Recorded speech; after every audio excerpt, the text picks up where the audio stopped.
अब बात करते हैं हम सेकंड लॉ की। ठीक है, तो सेकंड लॉ क्या है बेटा आपका? स्थिर अनुपात या निश्चित अनुपात का नियम। लॉ ऑफ क्या हो जाएगा ये? लॉ ऑफ कांस्टेंट और डेफिनेट प्रोपोर्शन। ठीक है, रासायनिक संयोग के जो नियम है, लॉ ऑफ केमिकल कॉम्बिनेशन जो है, उसमें सेकंड रूल आता है आपका, सेकंड लॉ आता है स्थिर अनुपात या निश्चित अनुपात का नियम, जिसको लॉ ऑफ कांस्टेंट ऑफ और डेफिनेट प्रोपोर्शन बोला जाता है। ठीक है, चलो तो इसको देखते हैं। अब इसको भी आप ध्यान से पढ़ना। देखो, जोसेफ लुई प्राउस्ट, क्या है? जोसेफ लुई प्राउस्ट कब दिया था ये? 1799 ने यह देखा कि प्रत्येक यौगिक का संगठन सदैव निश्चित रहता है, चाहे उसे किसी भी स्रोत से प्राप्त किया गया हो। ये स्थिर अनुपात या निश्चित अनुपात का नियम जो है बेटा किसने दिया था? जोसेफ लुई प्राउस्ट ने दिया था। कब दिया था? 1799 को दिया था। ठीक है, तो उन्होंने क्या कहा था कि प्रत्येक यौगिक का संगठन सदैव निश्चित रहता है, चाहे उसे किसी भी स्रोत से प्राप्त किया गया हो। तो इस तथ्य को ध्यान में रखते हुए उन्होंने स्थिर अनुपात का नियम प्रतिपादित किया, जो इस प्रकार है। तो अब उसकी मेन डेफिनेशन यहां से शुरू होती है। ठीक है, यहां से देखो क्या है? प्रत्येक रासायनिक यौगिक में उसके अवयवी तत्व भार अनुसार सदैव एक निश्चित अनुपात में पाए जाते हैं, चाहे वह यौगिक किसी भी विधि से प्राप्त किया गया हो। ठीक है, जो भी रासायनिक यौगिक हैं, उसके जो अवयवी तत्व हैं, ठीक है, वो भार के अनुसार जो है सदैव एक निश्चित अनुपात में पाए जाते हैं, चाहे वो यौगिक आप किसी भी विधि से क्या कर रहे हो? प्राप्त कर रहे हैं। ठीक है, उदाहरण के लिए देख लेते हैं। तो उदाहरण यहाँ पे जल निम्नलिखित स्रोतों से प्राप्त हो सकता है। अब वो यौगिक क्या लिया है इन्होंने? जल लिया है। ठीक है, तो जल जो है हमें किसी भी स्रोत से प्राप्त हो सकता है बेटा।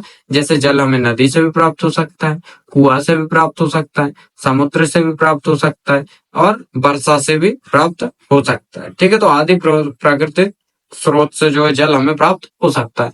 अब दूसरा एग्जाम्पल देखते हैं हम। तो दूसरा जो है प्रयोगशाला में हाइड्रोजन और ऑक्सीजन का संयोग करके। तो जल जो है हम प्रयोगशाला में हाइड्रोजन और ऑक्सीजन का संयोग करके भी प्राप्त कर सकते हैं। अब आता है तीसरा।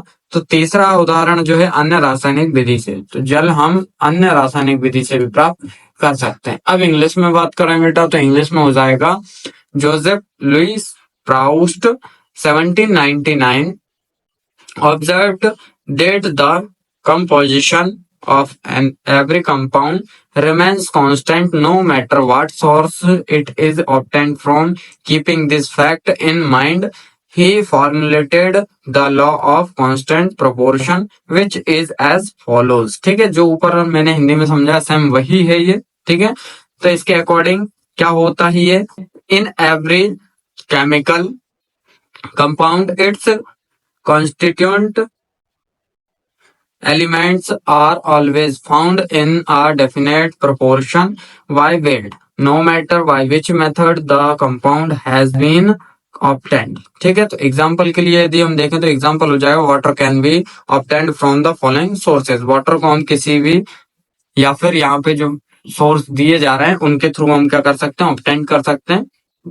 ठीक है, तो यहाँ पे देखो क्या हो जाएगा? फर्स्ट हो जाएगा from natural sources like river, well, sea, rain, ETC. ठीक है, तो यहाँ पे हम जो है नेचुरल सोर्सेज के द्वारा भी पानी या वाटर को ऑब्टेन कर सकते हैं, जैसे रिवर हुआ, वेल हुआ, सी हुआ, रेन हुआ, ईटीसी। ठीक है, उसका सेकंड बात करते हैं हम by combining hydrogen and oxygen in the laboratory. ठीक है, उसके बाद थर्ड एग्जाम्पल हो जाएगा आपका बाय अदर केमिकल मेथड्स। ठीक है, उम्मीद करता हूँ ये आपको समझ में आया होगा।